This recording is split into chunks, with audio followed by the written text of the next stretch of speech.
शाम का धुंधल का परियों के बाग पर छा रहा था।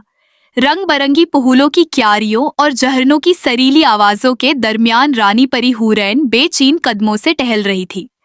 उसकी पेशानी पर परेशानी की लकीरें साफ दिखाई दे रही थीं।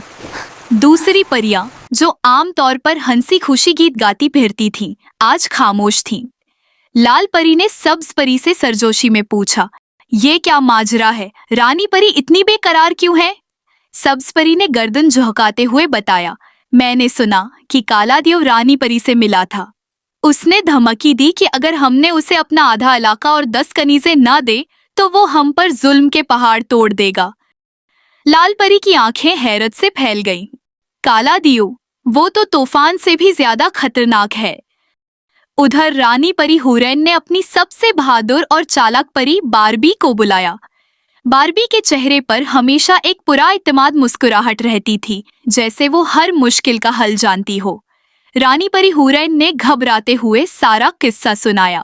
बारबी ने सर हिलाते हुए कहा, रानी परी, आप दिल छोटा न करें, मैं उस काले दीव का बंदोबस्त करूंगी। बारबी अपने भाई मानिम के पास पहुंची। मानिम एक नर्म दिल लेकिन बहादुर परी था। बारबी ने उसे सारी बात बताई तो मानिम का चेहरा खौफ से सफेद पड़ गया। बारबी, क्या कह रही हो? काला दीव तो पहाड़ जैसा ताकतवर है, हम उसका मुकाबला कैसे करेंगे?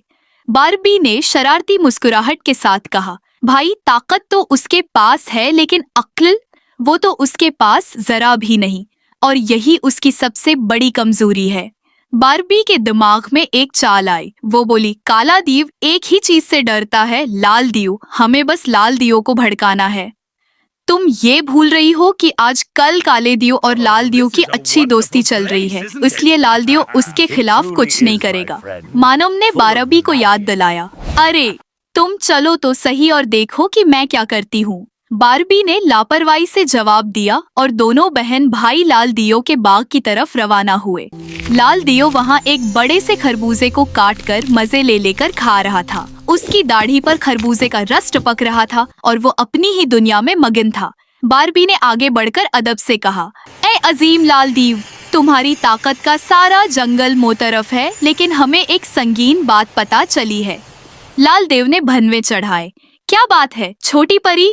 बारबी ने अपनी आवाज में दुख और खौफ का रंग भरते हुए कहा, हमने सुना कि काला दियो तुम्हारे खिलाफ साजिश कर रहा है। वो कह रहा था कि वो तुम्हें जहर देकर मार डालेगा और खुद जंगल का बादशाह बन जाएगा। लाल दीव के चेहरे का रंग बदला। उसकी आंखें गुस्से से सुर्ख हो गईं। वो गर्ज कर बोला, क्या? लेकिन आज कल तो वो मेरा दोस्त बना हुआ है। बारबी ने मौका देखकर आग में तेल छिड़का। जी हाँ, ये भी उसकी चाल का हिस्सा है। हमने खुद सुना, अगर वो बादशाह बन गया तो पूरे जंगल पर जुल्म करेगा, हम सबकी खैर नहीं। लाल दीव का गुस्सा आसमान को चुहोने लगा। उसने अपना भारी डंडा उठाया और धाड़ा, वो कमीना मेरा तख्त छीनना चाहता है, चलो उसी वक्त उसका खात्मा करता हूँ। बारबी और मानिम लाल दीव के पीछे पीछे उसके गार की तरफ चल पड़े। काला दीव अपने गार के बाहर बैठा एक बड़ी सी हड्डी चबा रहा था। लाल दीव ने उसे देखते ही धाड़ कर पुकारा, बाहर आ धोखेबाज, तूने मेरी पीठ में छुरा घूनपने की साजिश की। काला दीव हैरत से उठ खड़ा हुआ। ये क्या बकवास है? उसने जवाब देने की कोशिश की, लेकिन लाल दीव गुस्से में पागल हो चुका था। उसने एक जोरदार मुक्का काले दीव के मुंह पर मारा, फिर उसे जमीन पर पटककर घुनसलों की बारिश कर दी। आखिर में लाल देव ने एक भारी पत्थर उठाया और काले देव के सर पर दे मारा। काला देव वहीं ढेर हो गया। उसकी सांस हमेशा के लिए बंद हो गई। बारबी ने खुशी से तालियां बजाए। वाह लाल देव, तुमने तो कमाल कर दिया। लाल देव का गुस्सा अब ठंडा हो चुका था। वो हानपता हुआ बोला, तुमने मुझे बरौत खबरदार किया। छोटी परी, आज से तुम मेरी दोस्त हो। अगर कभी जरूरत पड़े तो बस एक आवाज देना। लाल दीव अपने बाग की तरफ लौट गया। बारबी और मानिम दौड़ते हुए रानी परी हुरैन के पास पहुंचे और सारी कहानी सुनाई। रानी परी की आंखों में खुशी के आंसू चमक उठे। उसने बारबी और मानिम को गले लगाया और उन्हें अपने खजाने से एक जादुई मोती का हार इनाम दिया। यूं बारबी की चालाकी और बहादुरी ने परियों की दुनिया को एक बड़े खतरे से बचा लिया। बाग में फिर से हंसी की गूंज लौट आई और परियां गीत गाती हुई जुहूम उठे।